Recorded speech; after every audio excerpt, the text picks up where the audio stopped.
Thanks for having me. Sorry I couldn't be there in person, but I'm looking forward to the talk and hearing other people's things as well. Okay, so as we said in the introduction, I do archaeobotany for the State Archaeological Survey. And archaeobotany is just looking at plant remains from archaeological sites in order to look at plant-human interactions in the past. Sometimes people also call this paleoethnobotany, but that's a little bit harder word for people to wrap their minds around. So archaeologists are interested in looking at plants for a variety of reasons. First of all, we're often really interested in what they ate because food is a major part of people's economies and cultures. It takes a lot of time to get food, to prepare food, to store food, all of those things make a real impact on people's lives. We're also sometimes look at the technological uses of plants for things like construction, basketry, containers, clothing, all of those things. Um, Plants are also often used in ritual activities, so ceremonies, medicines, things like that as well, feasts. And we also can look at plants in archaeological sites to try and determine what kind of local environments people were living in and how they were exploiting those environments. Oftentimes, were they living in like wetlands, river bottoms, or uplands, and were choosing to use parts of those places at different times. Okay. So I just wanted to briefly mention how we do archaeobotany because it's not necessarily evident. So the easiest way to get plant remains out of archaeological sites is to collect soil samples during excavation. Occasionally you will run across plant remains that are obvious in prehistoric sites, but that's fairly rare and it's kind of a limited example of what people would have used in the past. So instead, we take these soil samples and then we put them through a process called flotation, where people use these big barrels of water. They dump the soil into the barrel, kind of stir it up. The dirt and the stones all fall to the bottom, and the plants, being light, float to the top, and we can kind of skim those off and collect them. After those are collected, they're brought back to a lab to somebody like me, and we do analysis based on visual identification under a low-powered microscope. And this is my coworker, Mary, up here in the corner, doing just that. We base our identification on sort of shape, size, texture, things like that. And it's all kind of done by eye. It takes a long time to learn, as you might imagine, because we're looking at a variety of things that are usually like seeds or a nutshell or wood or tiny little pieces of like grass stem, things like that. So this bottom right picture here is an example of the things that we see. In Illinois, all of our material that is preserved in an archaeological site usually has to be burnt or charred. If it's not burnt, it doesn't last in our environment very long. It just rots away. But if it's burnt and not completely burned, it can last for thousands of years. So that's what we're looking at. We also sometimes will do wood identification as well, based on the ring structure of wood. And even when it's burnt wood, you can generally see the outline, the shape of the pores, and the ring structure here. So that's how we do a lot of that. So today I'm going to give a very broad and kind of quick overview of plant use by Native Americans in Illinois up to the time when Europeans started to move into the area, which archaeologists call contact. That's the contact between Europeans and Native Americans.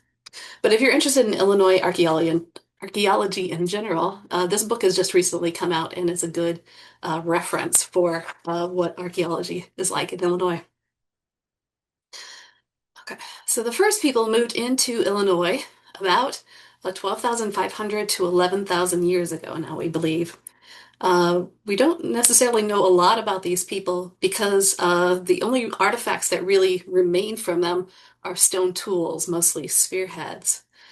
We do believe there were mobile hunter-gatherers, so at this time they were probably hunting a lot of things like bison, large animals kind of moving on the landscape. But they also would have, of course, been foraging and eating local wild plants as they went. Uh, Unfortunately, there were very few of these people living in Illinois at the time, and they were very scattered. And as I said, they were very mobile, so they didn't live in any one place for a very long period of time. So we don't really have any plant remains from them. So a little bit of a guess of what they were eating, but it was probably similar to what people later on were eating as well. We do have plant remains, however, in the next period, which is the Archaic, starting about 1050, 10,500 years ago to 3,000 years ago. And we usually break these up into the early, middle, and late Archaic periods. During this time period, the environment in Illinois started to become similar to what it is today. And we do see the beginnings of like prairie formation, which I'm sure we'll talk about with other talks later today. And of course, humans probably helped to contribute to the spread of prairies through things like burning and management of the landscape. Uh, People started to be in larger populations in Illinois during this time, and they also just tended to go back to the same places over and over again. And eventually, during the Archaic period, you probably had people living year-round in some sites in Illinois. So we see a lot more kind of artifacts and kind of concentrations of artifacts for the Archaic period. However, for the most part, during the Archaic period, people were again living kind of as foragers. So they were hunting wild animals and gathering wild plants. And we tend to think about the types of uh, plants they were gathering in different categories. So one of the most important types of categories of wild food in Illinois was nuts. And we see this entirely throughout the pre-contact period. You're probably all very familiar with these things like black walnuts, hickory nuts, pecans, and they are very good food sources for humans in Illinois. Oop, yes. They're very highly productive. They're labor intensive to gather and to process, but you can collect them in the fall, hopefully before other animals get them, and then you can process them later in time as well because they're very storable. If you store nuts correctly and kind of keep an eye on them, you can keep them for a long time. So it's a good sort of food resource that would be available throughout the year. Um, Pecans and other things like that, of course, are fairly easy to crack and get the nut meats out of directly. So those are fairly easy to eat. If you've ever tried to crack walnuts or hickory nuts, you know it's not so easy. They're very tough and they tend to fragment, and it's really hard to pick the nut meats out of them. But we think what people are probably doing with these instead of trying to like pick out each individual piece of nut meat is that they were cracking them and then boiling them for oil. So cooking oil would have been something that would be highly prized and useful for making other types of food. And you could do that by kind of cracking up the black walnuts or the hickory nuts and then boiling them and then scoping the oil off the top of some water. Like pecans, hazelnuts, of course, are easy to crack and kind of just eat whole. Acorns, you have to do more preparation for because they have a lot of tannins in them. But you can leach them, parch them, and kind of boil them and break them up and eventually ground them into flour. We believe people probably would have been eating American chestnut as well, but you don't actually see this very much in the archaeological record, oddly. It may be because the inside shell of the chestnut is very papery and thin, so it probably just burns in the chard that would otherwise preserve them. So we don't really find it very often, which is kind of unusual. It's also important to note that in addition to gathering nuts from wild stands of trees, people were probably also tending those trees or trying to increase their productivity and their availability in the landscape. So that might have included things like watering them if there's a drought, thinning out some trees, or eliminating underbrush so that they could get to the nuts when they needed to. Another important category of wild fruit plants that people were exploiting would be fruits, fleshy fruits. There's a lot of different variety in Illinois as well. So we get things like pawpaw, hawthorn, blackberry or raspberry, maypop, sumac, prickly pear, persimmon, and a lot of these could be either eaten fresh or dried. If you've never had sumac berries, they make a nice kind of lemonade drink. And surprisingly, what we find over and over again in a lot of sites is actually nightshade seeds. So we believe they were probably eating them as fruit. That may sound weird, but the ripe berries of nightshades are edible and they won't make you sick. So that's an interesting one. Also, there would be other plants that people are eating for a variety of different types. Some things would be eaten as greens. So young tender leaves like we would eat lettuce. That would include amaranth, chenopod, which is a goosefoot or lamb's quarter, knotweed, pokeweed, purslane. Again, pokeweed, toxic as like a bigger plant, but the young shoots are edible. There's some, a few, but not many, wild legumes in Illinois. So things like fuzzy bean and wild bean. This fuzzy bean here is Strophostyles, I believe. And then there are some things that also provide tubers like American lotus, Jerusalem artichoke, and groundnut.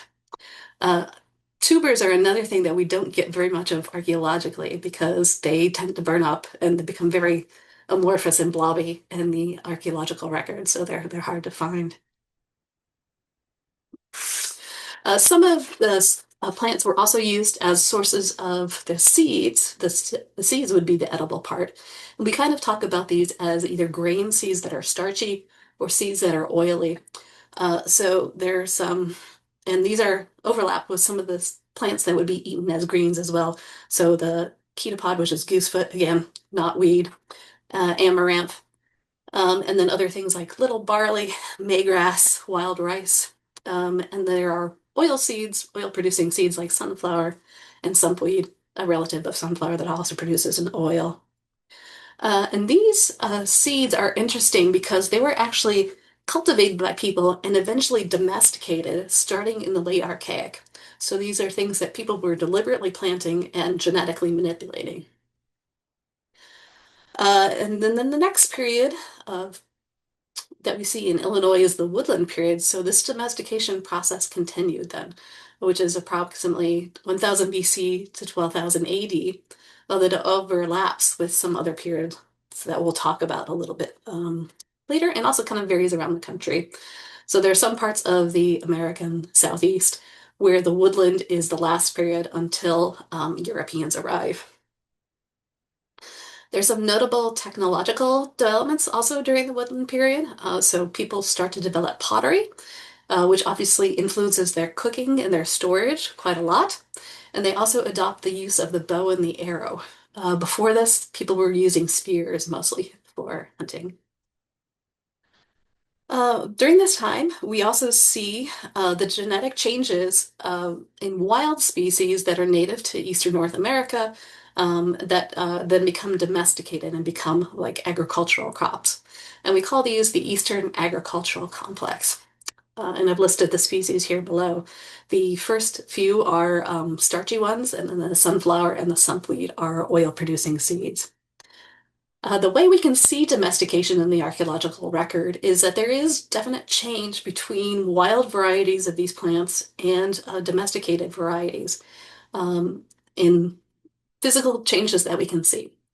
So off to the right here, we have a good example of one thing that we often see is that seed sizes become larger.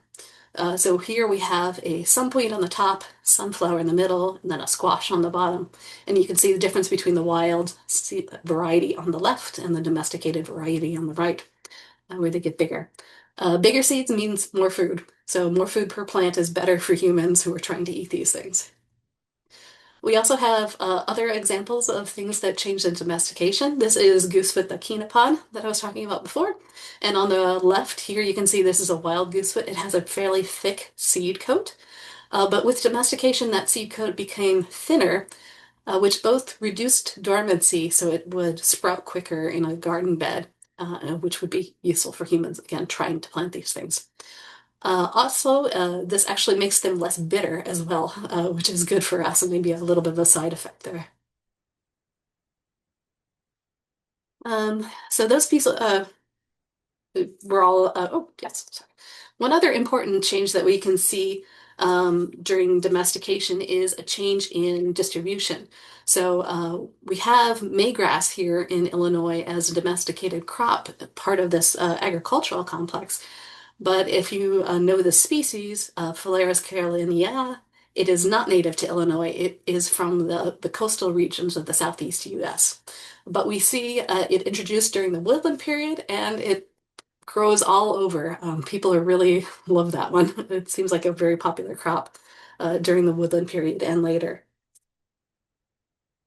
So during the woodland period, people started to move from just tending white plant stands to deliberately planting and maintaining them. And that accompanied probably a more sedentary lifestyle.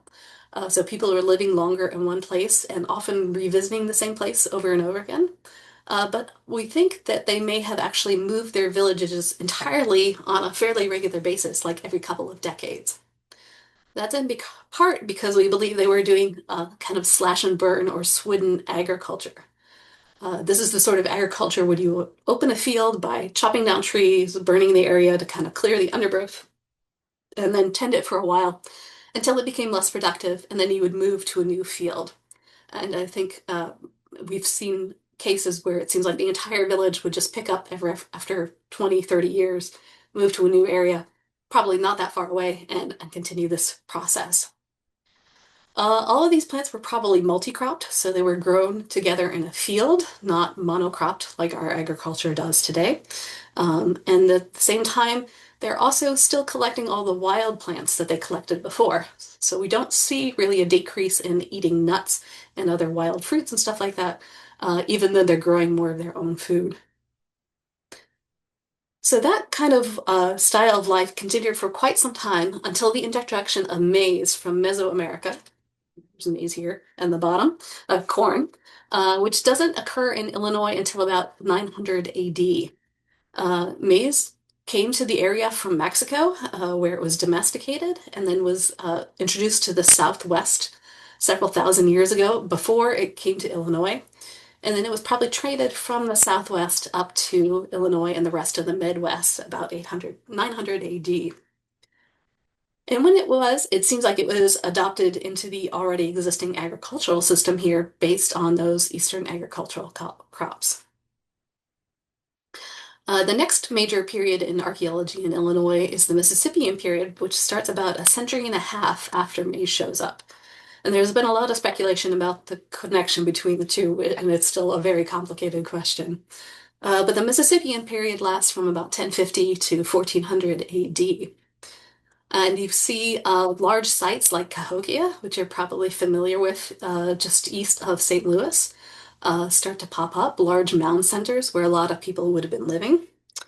The urban center of Cahokia, and here's a picture of what it might have looked like at the time, probably had about 15,000 people in the city at its height, and maybe up to 30,000 to 50,000 people in the region around it, so other sites. And that would have made it larger than London at the time. So it was a very large city, and it was definitely a city here. And the area of Cahokia also included not just the area of Cahokia Mounds, which you can still go out and see today, but there would also have been equivalent populations in East St. Louis and St. Louis as well that have been mostly destroyed by the later cities that have been built over the top of them. There still was at least one mound in East St. Louis that our program excavated a few years ago. So there's quite a large area. Uh, the Mississippian population at Cahokia was, again, very large. They also seem to have had a organized religious system and probably a chiefdom social structure. So you can see that at this drawing of Cahokia, there's some very large mounds, and there's probably a chief's residence on top of the largest mound. So there's some kind of social stratification going on here, at least a little bit. People at Cahokia and other Mississippian centers were also engaged in large exchange networks. People at Cahokia were trading with people up in Minnesota and Wisconsin and down to the Gulf Coast. And we know that because we find artifacts from Cahokia in those places. And we find artifacts from those places in Cahokia, like Gulf Coast shells and things like that. One of the things that was brought to the Mississippian area during this period was yapon holly, which was used in a black drink ceremony. Yapon holly is not native to here again, but it's native to areas further south, and we do find evidence of it being brought up here. The black drink ceremony is a ritual that people engage in where they would brew a very strong tea from this yapon holly, and is really high in caffeine. So people would drink like excessive quantities of this, like all at once, and enough to make themselves puke and dance around. And then they would eventually cause them to hallucinate from all the exertion that they're undergoing. And interestingly, you can still get Yaupon holly as a tea. This is a modern company that's based out of Florida that is growing Yaupon holly and selling it. It's actually pretty good. It tastes like a herbal tea, essentially. So that's an interesting one. And you don't have to brew it so strong. Okay. So Mississippians were reliant on agriculture, including maize and the native crops that we talked about earlier. Eventually, a couple hundred years after maize came up to Illinois, beans also showed up, the common beans that was domesticated in Mexico as well. And eventually, some of the more pumpkin-like squashes, also domesticated in Mexico, came up this way. However, Mississippian people didn't give up growing the native crops, and they also didn't give up collecting wild resources. So things like nuts and fruits are still found in these places as long as they were also growing maize and other things as well. Eventually, by about the 1300s, people started to move away from Cahokia. The society seems to have collapsed for reasons that we don't really understand yet or still don't know about. And the people moved away from that area back to maybe other places where they came from or to join new groups. So people in Illinois, after the Mississippian period, dispersed into smaller farming groups and kind of lived there until the Europeans arrived around 1600 AD. But that's kind of thing. Here's another example of some of the things that as we find them in the archaeological record. Again, they're all burnt and kind of blackened, so we can't really use color as an identifying marker. But we do find things like corn cobs intact. We also sometimes find basketry, and every really once in a blue moon, we'll find little bits of fabric, though they're burnt and they're super, super fragile. So those are the things that we're finding in the archaeological record. I think that's all. Thank you very much.